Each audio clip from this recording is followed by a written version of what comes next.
우리 다 함께 사도신경 신앙 고백으로 예배를 시작하도록 하겠습니다. 나는 전능하신 아버지 하나님, 천지의 창조주를 믿습니다.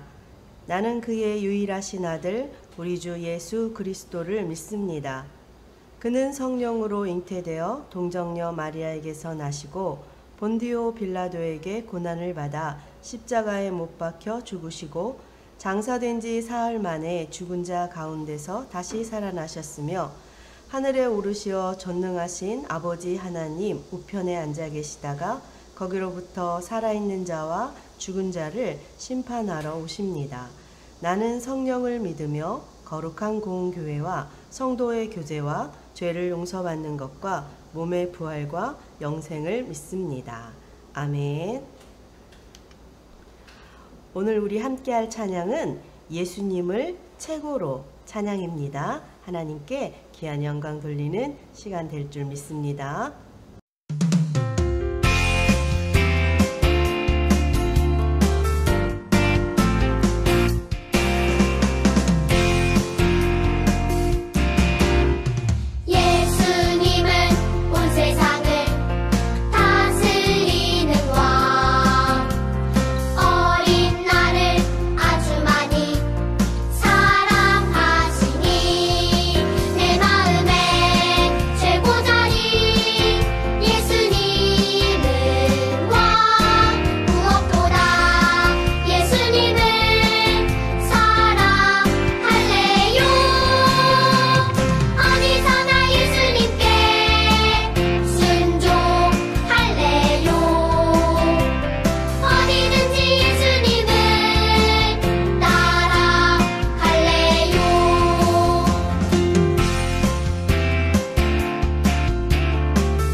오늘 우리를 대표해서 유수민 어린이 기도 인도해 주시겠습니다.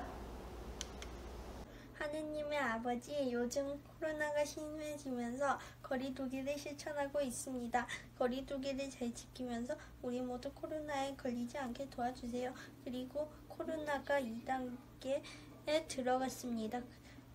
그리고 학교를 다니고 있는 친구들이 있습니다. 학교를 다니는 친구들을 코로나로부터 구해주세요. 예수님의 이름으로 기도합니다. 아멘. 오늘의 말씀은 요한복음 4장 29절 말씀입니다. 요한복음 4장 29절 말씀이에요. 우리 다 같이 한 목소리로 읽도록 하겠습니다. 내가 행한 모든 일을 내게 말한 사람을 와서 보라. 이는 그리스도가 아니냐 하니. 아멘. 할렐루야. 우리 요세프 친구들 무더위와 코로나 속에서도 건강하게 잘 지내고 있지요? 오늘도 하나님께 예배로 승리한 우리 친구들을 축복하고 사랑합니다. 오늘은 그리스도이신 예수님이란 제목으로 말씀을 나눌게요. 여러분 혹시 희망봉이라는 예쁜 이름을 가진 곳이 어딘지 아나요? 어디에 있을까요? 바다와 육지가 맞닿아 있는 곳에는 가끔 육지에서 바다 쪽으로 뾰족하게 튀어나온 땅이 있어요. 이 튀어나온 땅을 우리는 곳이라고 표현을 해요. 넓은 아프리카 대륙의 가장 남쪽 아래에 있는 곳을 우리는 희망봉이라고 불러요. 그렇다면 희망봉은 왜 이런 특별한 이름을 갖게 되었을까요? 1400년대에 유럽 사람들은요, 멀리 동쪽에 있는 인도에서 재배되는 향신료를 매우 좋아했대요.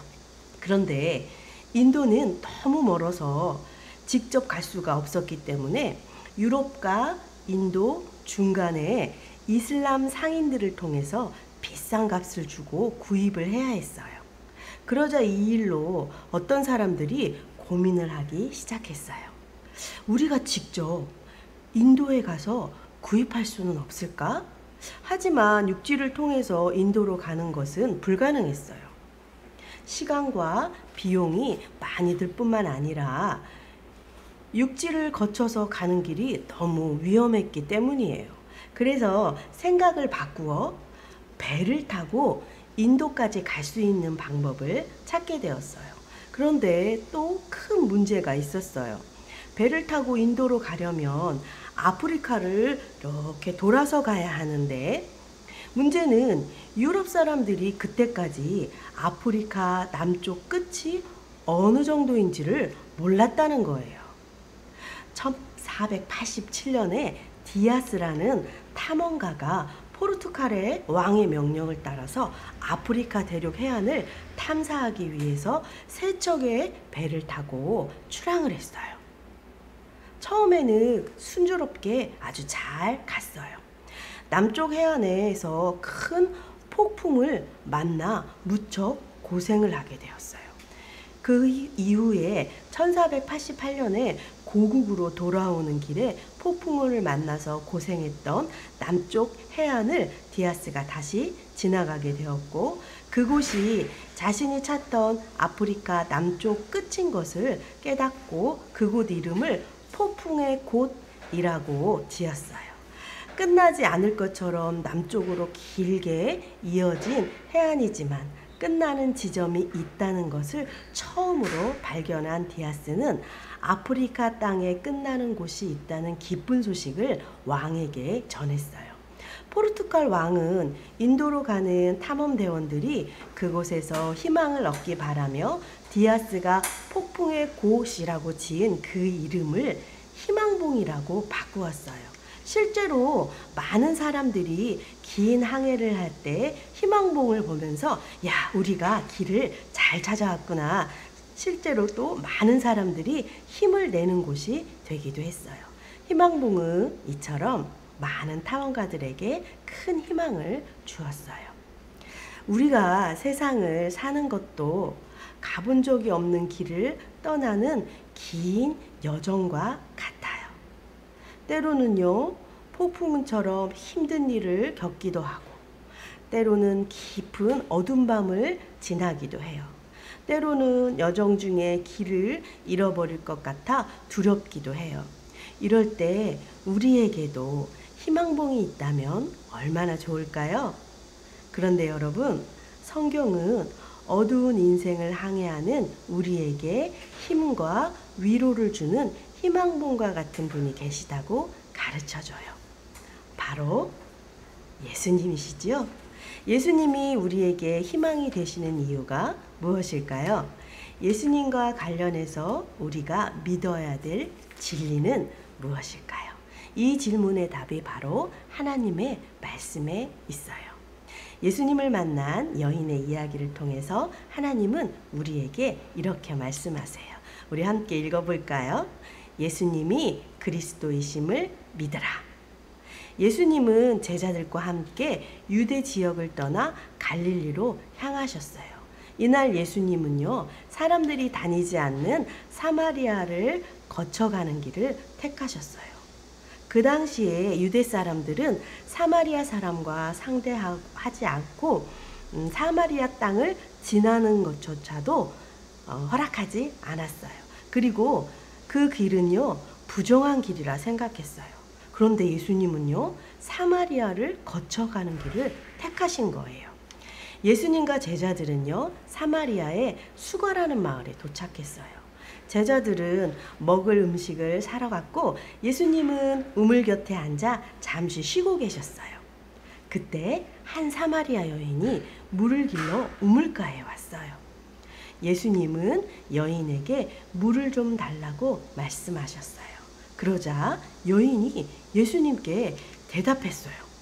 당신은 유대 사람인데 어떻게 사마리아 여자인 저에게 물을 달라고 하십니까? 예수님은 다시 여인에게 말씀하셨어요. 내가 누군지 내가 알았더라면 너는 나에게 무엇이든 구하였을 것이다. 그러면 내가 너에게 생수를 주었을 것이다. 내가 주는 물을 마시는 사람은 영원히 목마르지 않을 것이다. 예수님이 여인에게 대답하셨어요. 선생님, 그럼 그런 물이 정말 있나요? 저에게도 주세요. 그러면 다시 목마르지 않도록 제가 이곳에 와서 물을 길러가지 않아도 되는 거 아닙니까? 라고 여인은 이야기했어요. 그런데 갑자기 여인에게 예수님께서 이렇게 말씀하시는 거예요. 가서 내 남편을 데려오라 말씀하셨어요. 하지만 여인은요, 그럴 수 없다고 대답했어요. 여인에게는 이전에 남편이 5명이나 있었지만 지금은 아니기 때문이에요. 이런 이유 때문에 여인은 마을 사람들에게 손가락질을 당하며 살고 있었고, 그래서 아무도 일하지 않는 무더운 한낮에 물을 길러 나왔던 거예요.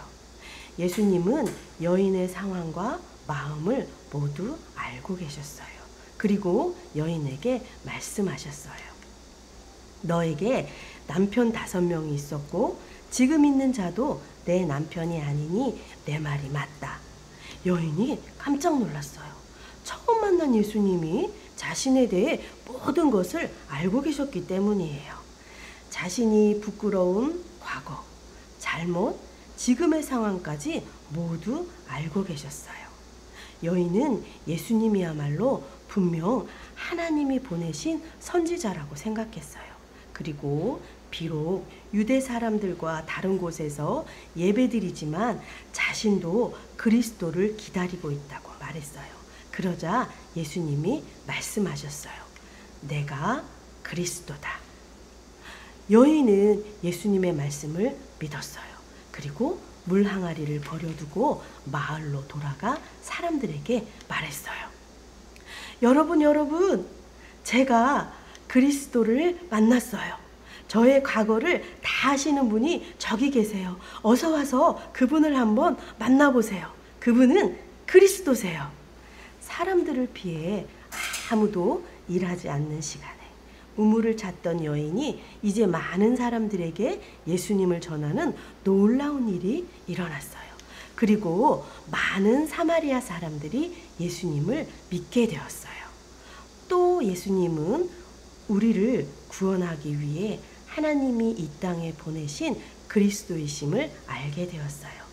다른 사람의 눈을 피해 물을 길러 오는 이 여인에게 희망은 없는 것처럼 보였지만 그녀는 영원히 목마르지 않는 생명의 물을 주시는 예수님을 만나 희망을 찾게 되었어요. 여러분, 그리스도라는 말의 뜻을 기억하나요? 바로 기름 부음 받은 자라는 의미예요. 구약 성경을 보면 하나님이 이스라엘과 그 백성을 위해 특별히 세운 사람들이 있어요. 바로 왕과 선지자와 제사장이에요. 이들은 하나님이 특별히 구별하여 세우셨다는 표시로 머리에 기름을 부었어요. 그래서 예수님이 그리스도시다라는 말은 예수님이 우리의 왕, 선지자, 제사장이 되셨다는 뜻이랍니다. 그리스도이신 예수님은 우리의 왕이 되셔서 우리를 다스리세요. 그리스도이신 예수님은 선지자로서 우리에게 하나님의 말씀과 뜻을 가르쳐 주세요. 그리스도이신 예수님은 제사장으로서 우리의 죄를 깨끗하게 씻어 주세요. 여러분, 예수님이 우리를 위해 이 땅에 오신 그리스도이심을 믿나요? 아멘. 이 진리를 믿는 사람들이 실천해야 될 것이 있어요. 오늘 말씀에서 그리스도이신 예수님을 만난 사마리아 여인은요, 물 항아리를 버려두고 마을로 달려가 사람들에게 이렇게 외쳤어요. 내가 행한 모든 일을 내게 말한 사람을 와서 보라. 이는 그리스도가 아니냐. 요한복음 4장 29절 말씀이에요.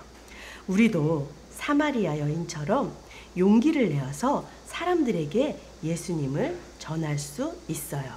그러면 그리스도이신 예수님이 여인을 통해서 많은 사람을 구원하신 것처럼 우리를 통해서 우리의 사랑하는 가족 그리고 친구들을 구원해 주실 거예요.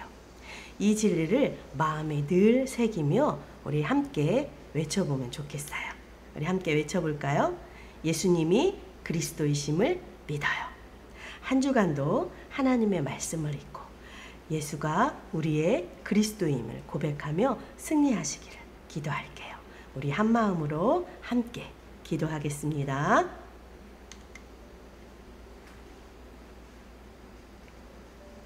우리와 함께 하시는 하나님, 그리스도이신 예수님을 우리에게 보내주시고 희망을 주심을 감사합니다. 세상에 있는 많은 헛된 것들을 바라보지 않고 오직 예수님만 믿고 바라보는 하나님의 자녀 되게 해주세요. 지금 코로나 바이러스가 우리나라와 온 세계에 다시 퍼지고 있습니다. 하나님께서 보호하시고 인도해 주셔서 더 큰 어려움 당하지 않도록 도와주세요. 특히 교회가 더 이상 어려움 당하지 않도록 함께 해주세요.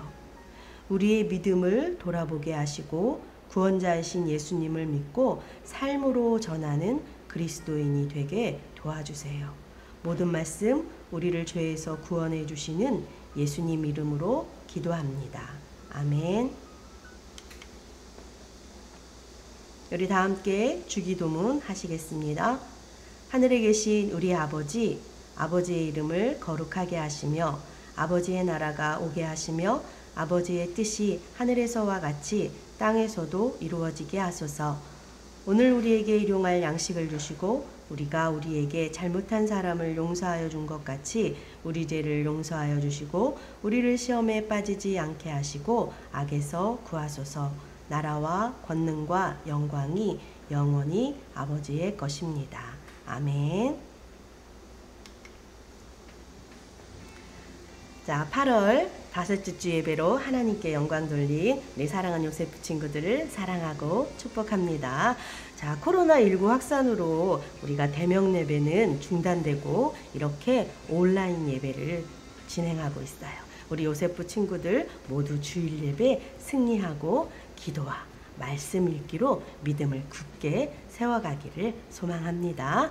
다음 주 기도 담당은 6학년 이윤겸 어린이입니다. 화요일까지 영상을 찍어 정도사님께 보내주세요. 잊지 마세요. 목소리 큰 목소리로 부탁드릴게요. 그리고 요세프 성경 읽기를 지금 시작하고 있거든요. 벌써 많은 친구들이 참여해주고 있어서 진심으로 감사해요. 할렐루야가 매일매일 가득가득 넘치고 있습니다. 그래서 이 성경 공동체 읽기가 오늘로 17일차, 벌써 창세기 50장을 다 읽게 됩니다. 하나님의 말씀으로 깊은 은혜 받는 줄 믿습니다. 그리고 함께 해주신 친구들에게 정말 감사해요. 그리고 혹시 오늘부터 결단하고 시작하는 친구들이 있다면 환영합니다. 언제든지 환영이에요. 살아있는 하나님의 말씀이 우리 사랑하는 친구들에게 지혜와 믿음을 풍성하게 주실 줄 믿습니다. 한 주간도 승리하시고 다음 주에 건강하고 행복한 모습으로 우리 다시 만나요. 우리 친구들 안녕.